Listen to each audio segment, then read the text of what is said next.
বিহু বিহু লাগিছে গাত। এতিয়া আমি কণী যুঁজ চাবলৈ গৈ আছোঁ। আৰু এইটো প্ৰতিযোগিতা জীৱনত প্ৰথমবাৰৰ বাবে দেখিছোঁ যে আগতে কেতিয়াও দেখা নাছিলোঁ যে কেনেকৈ খেলা হয় এই খেলবিধ। কণী যুঁজ প্ৰতিযোগিতা চলি আছে বৰ্তমান। এতিয়া যিমানবিলাক বেয়া কণী হয় মই খাম, ভাজি খাম। ভঙা কণীবিলাক মই ভাজি খাম, মই গোটেই ভাজি খাম। এক প্লেট কণী মাত্ৰ দুটা থাকিলে এইবোৰ কণীবোৰ কি কৰিব? দাগি কণী এইটো ভাঙিব নোৱাৰে। এই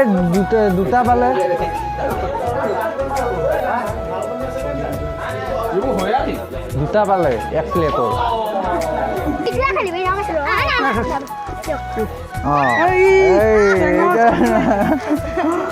কুকুৰা কৰি লৈ আহিছে। প্লেটটো আপোনাৰ হেৰি হয়, দুজনে সমানে সমানে কি পইচাটো দিয়ে এক প্লেটৰ 180 টকা। 90 টকা দিছে, 90 টকা মই দিছোঁ। আচ্ছা। আৰু এয়া আছিল কণী যুঁজ প্ৰতিযোগিতা। আৰু এইকেইটা কণী আমি ঘৰতে ভাঙিম, ঘৰতে খাম। নহ'লে তাতে ভাঙিলে একেটাও দি আহিব লাগিব। ভাঙি যাই কাৰণে আমি ঘৰতে ভাঙিম, ভাঙিলেও আমি খাম, জিকিলেও আমি জিকিম।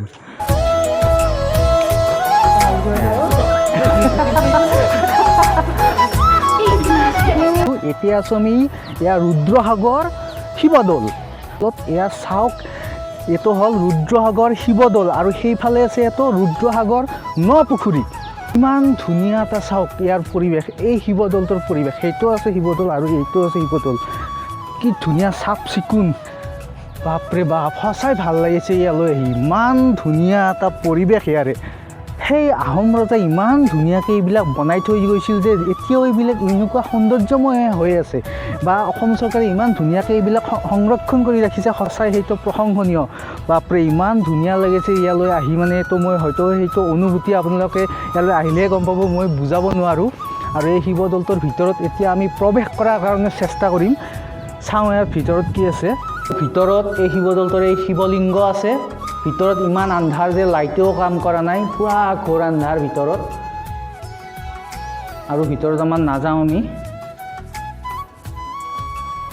আৰু আহোম স্বৰ্গদেউসকলে এই দৌলসমূহ, শিৱদৌলসমূহ বা এই পুখুৰীসমূহ ইমান ধুনীয়াকৈ সজাইছিল, সেয়া আমাৰ অসমবাসীৰ কাৰণে অতি গৌৰৱৰ কথা। ইমান এটা মনোমোহা পৰিৱেশ বা ইয়ালৈ আহি ইমান এটা ভাল লাগিছে, সেইটো হয়তো মই মুখেৰে কৈ আপোনালোকৰ আগত প্ৰকাশ কৰিব নোৱাৰিম।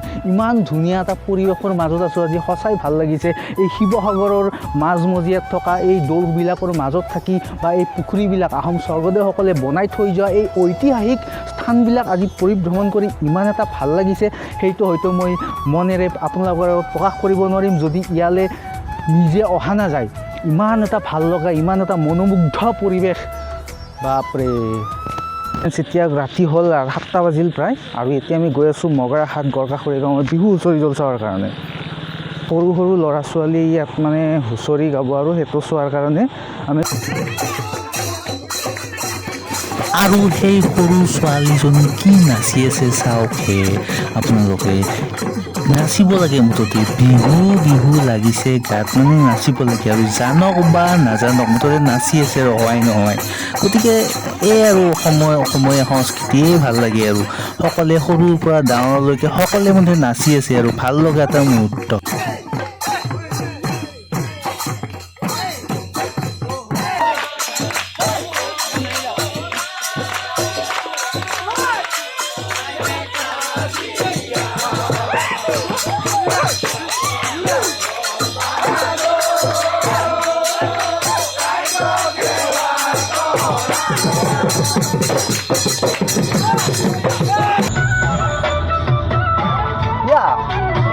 বিহু বিহু লাগিছে, পুৰা বিহু বিহু লাগি গৈছে। আৰু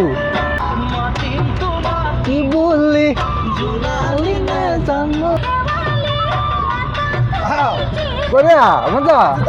এই ৰাতি খোজকাঢ়ি আহি আছোঁ। অলপ অলপকৈ বৰষুণো পৰি আছে।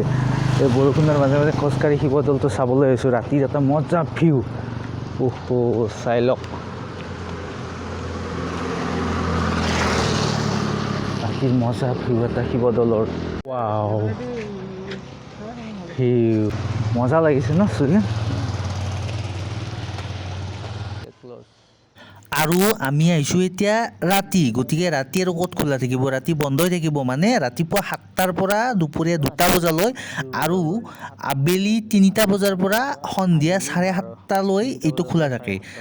তাৰপিছত আৰু বন্ধ আৰু। গতিকে আমি ৰাতি আহিছোঁ এতিয়া, বন্ধই থাকিব। কিন্তু ৰাতিৰ ভিউটো ইয়াৰে মজা লাগিছে, বঢ়িয়া এটা ভিউ।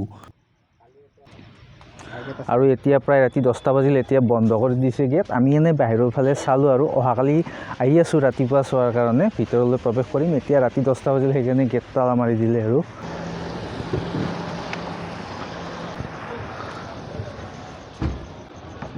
এতিয়া যাওঁ আৰু ঘৰত, পূৰা বৰষুণ দি আছে। Tata, bye bye.